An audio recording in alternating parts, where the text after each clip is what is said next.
There, I am Joe Garbin with Garbin Insurance Agency, and I am proud to be part of Men Who Cook for the 4th year in a row. And obviously with COVID and shutdowns, we're not able to have the event this year, so we are going to bring it to you. So I am coming from you from my backyard here, and I've been asked to do a dish that I like to do when I'm tailgating, if I'm at a Bears game or where I'm at, ISU football games, but I'm going to make a Cioppino.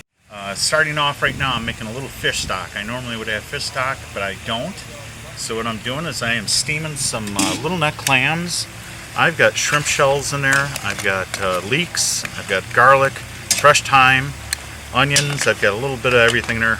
Salt, pepper. And what I'm doing is I'm just going to wait till these open just a little bit. And then I'm going to take them out, set them aside, and I'm going to strain all this liquid out. Alright, what I'm doing here is I'm steaming these little neck clams. And I've got shrimp heads, shrimp shells, fresh thyme, fresh garlic, leeks. And what I'm going to do is once these start to open even just a little bit, you can see this one open just a tad, I'm going to start pulling these out as they open, setting them aside. And when they all open, I'm going to strain this liquid out and use this as my base. So these are, they open pretty quickly. So what I'm going to do is I'm going to start pulling these out as they open. And even if they're open just a little bit, they're going to finish off in that sauce. So again, I'm just going to keep going through these. Some of them have not opened yet, so you just let them go a little bit.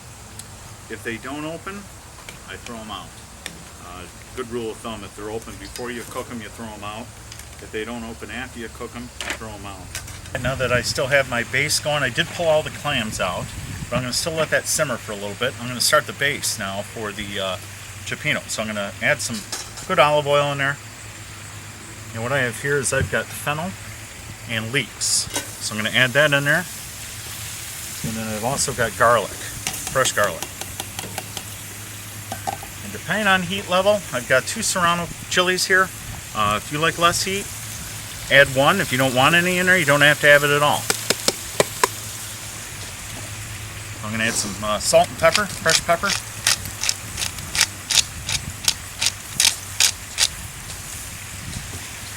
I've got kosher salt here. Just going to let this soften. You don't want to burn that garlic. You just want to let it all get real soft in there. So we're going to let that go for a little bit, and we will come right back. Now that we're starting to sweat these down, they're starting to get a little color. Again, you don't want to burn them. You just want to get a little color on them. So now I'm going to add some Chardonnay. I'm going to guess for this pot maybe a cup, maybe 2. Oh, let's go with the whole bottle. So what I'm going to do now is I'm going to let that simmer, reduce a little bit before I start adding any ingredients. Let that come up to a nice simmer.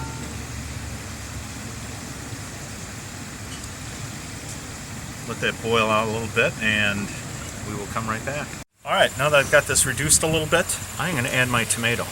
I've got about 3 cups of puree here, and about a cup of fire roasted tomato. So I'm going to add that in there. And again, I'm going to just let that come up to a nice simmer, a nice boil. Let a little of that wine flavor come out a little bit more, the alcohol. And I should mention what I used here is I did use a Chardonnay. You want to use something crisp, nothing sweet here. But you want to let this come up to another simmer before we start adding all the fish. Because once you start adding the fish, it goes real fast. Alright, this has come up to a really nice simmer now. As you can see, I don't want a real rapid boil, but I want a nice simmer in there. So what I'm going to do now is I am going to take my stock that I made, and I am going to strain it right into my base here. Get all that flavor out of there. Alright, I've got all my seafood stock in there, so I let it come up to another simmer here. So I'm going to let this go for maybe 5 more minutes, and then I'm going to start adding my fish.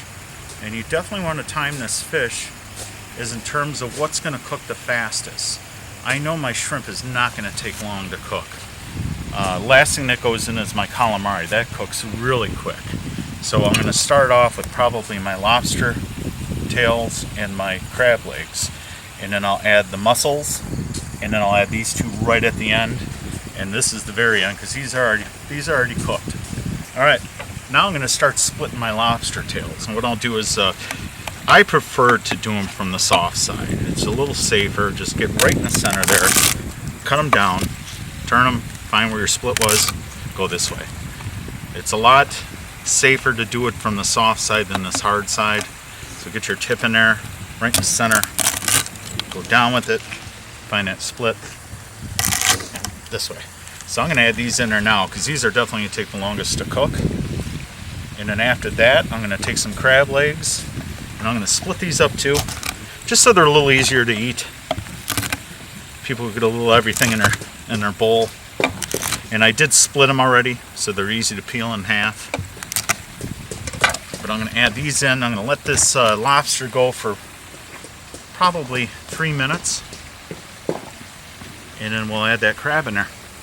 Alright, we've had our lobster tails going for about 3 minutes now, and they're getting some nice color on them. They're not all the way cooked. Again, you want to time this thing. So we're going to add our crab in there next. And we're going to let that go for probably another maybe 2-3 minutes just to get that crab hot. It's already cooked, so you just need to get that hot, get some of that flavor in there, and we'll be right back and we'll add the rest of it and we'll be done. Alright, our crab has been going for probably about 5 minutes.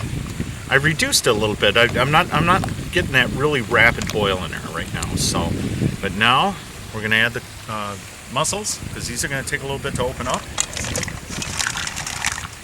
I've already rinsed these mussels off. I've already gone through them, make sure there's no open ones.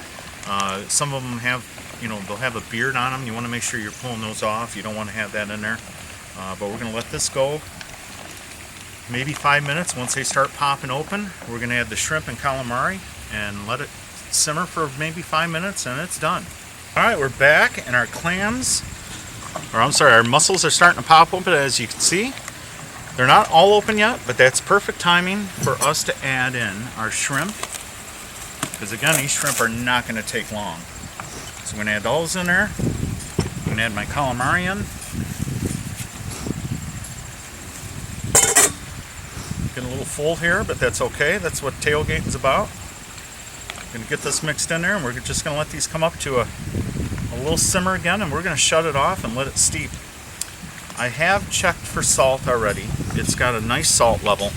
You got to be careful with salt because a lot of the seafood is naturally salty, so you got to be careful with how much salt you're adding. But we're going to give this a good stir, get that all mixed in there. And we're going to let this come up to a steep and let all that shrimp and calamari finish off. Alright, everything is finished up now. So I'm just going to add these clams in. Again, these clams were cooked. All you need to do now is just get them warm. And that is it. It is finished. Alright, we're finished. We're ready to eat. Everything is done. So what I'm going to do is just, as I would be doing if I'm tailgating, get a nice scoop of that. Get that in there. Get a crab leg, a shrimp. Make sure you get some of that calamari in there. And that is it. I'm having a hard time putting this down, but absolutely fantastic. Well, again, I hope you enjoyed this video. I'm Joe Garbin with Farmers Insurance, Garbin Insurance Agency, but most importantly, we are here for Men Who Cook, Will County Advocacy. Go onto their website, willcountycac.org. Fantastic program for our area. You can donate on there. Every dollar counts. Thank you so much, and look forward to seeing you again.